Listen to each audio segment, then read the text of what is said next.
Like, share and subscribe for more great Cobra Kai content.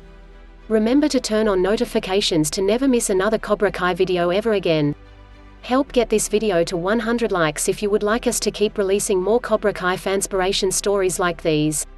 On our previous video, Hawk gets rejected by Tori. As Miguel remains in the hospital, we promise to release a new part on this video series when we hit 100 likes. In celebration of smashing through that number, here is our next part in this series. Now let's begin. This story was written by Ada 19,252,648. The author explains that this is an alternate universe where Miguel joins Miyagi Do karate instead of Cobra Kai. If this is the case, the show might not even be called Cobra Kai, as in my opinion I think it centered on Miguel joining Cobra Kai, as he was like the main character and it usually focused on him as he had a lot of screen time, so it might be called Miyagi Do or something, I don't know. Anyway, on with the story. Chapter 1.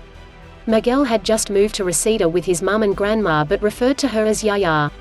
They moved because recently his mum broke up with her husband, who was involved in a lot of bad stuff like gangs and drugs, so they moved for a fresh start without him. School would start again in a few days and Miguel was going to West Valley High School without knowing anyone. He never really fit in at school and barely made any friends, so he was hoping for something better here. As a way to fix this, his mum told him to go out and meet the neighbors and ask if they had problems with their water pressure, as she believed this would help his social skills. Miguel, seeing that his mum was right, went out and bumped into a scruffy, middle-aged, blonde white man called Johnny. "Hi, I'm Miguel," he said, smiling. "My family and I just moved into 109. Johnny took a quick glance and it was obvious he wanted to ignore him, but instead he just groaned. "Great, more immigrants," he said sarcastically.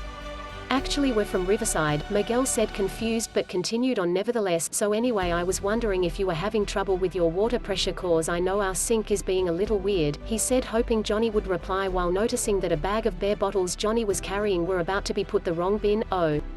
Bottles go in the blue bin," he said hastily. Johnny ignored that rule and turned to Miguel with frustration. "Listen, Myiagi Do," he mumbled, "I've lived in this shithole for over 10 years. The pipes don't work, the fountain's full of piss. The only good thing about being here is that I don't have to talk to anybody. So nice knowing you," he concluded and rushed off for work, leaving Miguel alone. "Okay, we'll have a nice day," he said again, hoping that Johnny would respond. No answer came. Later that same day, Miguel went to a local corner shop to get some medicine for his grandma.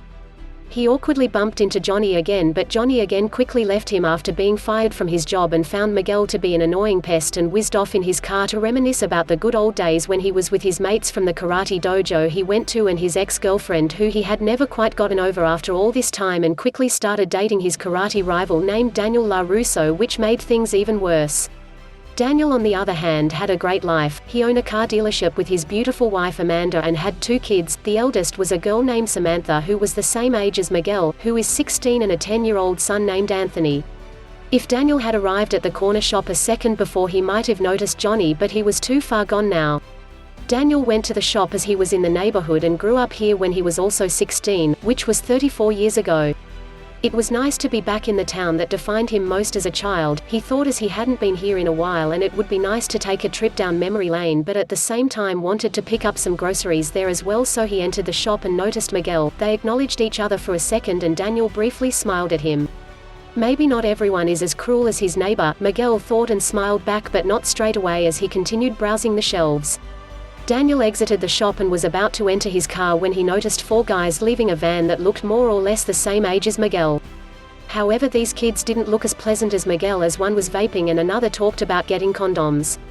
That guy had a dark complexion and very short hair. The guy vaping had ginger hair and was the second tallest next to what seemed like the authority figure in the group, who was Asian with spiky hair, and finally, his right-hand man was stocky with curly blonde hair, and they went into the shop together. Daniel sensed that something bad was about to happen, and he was absolutely right. The Asian guy pushed Miguel out the door, complained about not getting served, as supposedly Miguel had grassed them up for not being old enough to buy beer. Miguel tried to apologize but was pushed again, this time harder, as he fell to the ground with all 4 members closing in on him like a pack of wolves. The Asian guy picked up the medicine that Miguel had bought for his grandma. "Oh shit, someone has freaking diarrhea," he said, laughing as the others joined in. "We should call him Rhea," the blonde one said as they continued to torment him. "Give it back, dude," Miguel said, annoyed, to the Asian guy. "It's for my grandma," he said, hoping his bullies would cut him some slack. "Oh, it's for your grandma?" The Asian guy teased, "You can have it back now," he said smugly as he poured it over Miguel as the others groaned at all the liquid that had been ruined but laughed at Miguel making him feel like a loser. "Bitch," the Asian guy would snarl and walk off but not too far as he heard Miguel mutter, "asshole," under his breath. The others would say ooh oh hhhh, as they would see this as challenging their leader would start it as a mockery would quickly escalate into a fight. "What did you say, Rhea?" the Asian guy demanded. I didn't say anything," Miguel stuttered and then without having any time to react took a fist to the stomach as he dropped down to the ground and was about to take another strike but that was stopped with a loud shout. "Hey!"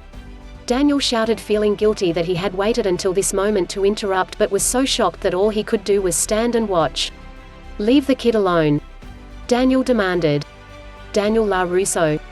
The ginger guy scoffed, "Haven't you got some more customers to annoy? No wonder Tom Cole is beating you." "Actually it's the other way around, you numbskull," Daniel spat back, narrowing his eyes at the four bullies. "Get the hell out of here, man," the Asian guy said, pushing Daniel back a few steps. "I'll tell you one more time nicely, get out of here before things get worse," Daniel said calmly, remembering what his old karate sensei had taught him. The Asian guy would go to push Daniel again but this time Daniel was ready and caught his arms with his own and slammed them into the Asian guy's chest as he leaned forward, quick pain as this time it was him pushed to the floor. Now the three remaining bullies, who were acting tough to start off with, were quickly startled and rushed to attack Daniel but he saw it coming and dodged the blonde guy's punch and blocked the ginger-haired one and flung him to the floor and punched him in the chest to knock the wind out of him. Now he only had two others to worry about but he had to do something quick. The colored boy had come at him swinging wildly as Daniel was dodging and blocking with ease and saw the blonde hair guy coming at him who had been stopped by a powerful kick, now recovered, was picking up the pacing, charging at Daniel like a bull. Daniel had to act fast so he pushed the colored boy away and kicked the blonde-haired guy in the stomach, then performed a devastating roundhouse kick, wiping out the boy. By this time the fight had gone from the parking lot to the side of a building and all that was left was the colored boy, who now panicked, ran at Daniel but Daniel was clever and the boy was dumb and naive and Daniel moved to the side and tripped his opponent up as he collided with the wall and collapsed down hard to the concrete ground. But the fight wasn't over yet. The Asian boy had a ton of time to recover and strike when Daniel was busy fighting his friends, but he wasn't quick enough. As the Asian boy was about to charge at Daniel, he lifted his arms and his right leg up, beckoning his opponent to bring the fight to him. The Asian boy had a devilish look on his face as he rushed wildly toward Daniel but was left with a foot to the face as he toppled to the ground, defeated along with his friends as Daniel stood tall. "That was incredible," Miguel was able to muster as he was so mesmerized by his savior's skills that he was too shocked to do anything else. "How did you do that?" "Ha, thanks kid, it's a very special form of karate taught to me the best man I've ever known," Daniel answers, smiling but disappointed that it ended in violence. There was a quick moment of silence before Miguel worked up the courage to say, "Can you please teach me?" "I don't know kid, I don't do karate anymore." Daniel tried to convince Miguel that it was out of the question.